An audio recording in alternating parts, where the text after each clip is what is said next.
కార్మిక వ్యతిరేక విధానాలకు వ్యతిరేకంగా పోరాడదాం, 10 గంటల పెంపుదలకు వ్యతిరేకంగా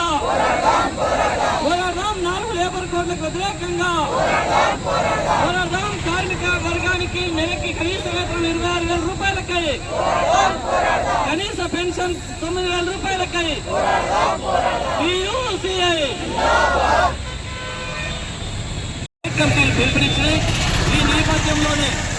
trade union centre of India జిల్లా కమిటీ ఆధ్వర్యంలో ఈరోజు మున్సిపల్ కార్యాలయం ముందు జెండా ఆవిష్కరణ కార్యక్రమానికి హాజరైన మీ అందరికీ కూడా 139వ మేడే శుభాకాంక్షలు తెలియజేస్తూ ఈ సందర్భంగా TUCI రాష్ట్ర అధ్యక్షులు కామ్రేడ్ వనమాల కృష్ణన్నని జెండా ఆవిష్కరణ చేయాల్సిందిగా కోరుతూ ఆహ్వానిస్తా ఉన్నాం.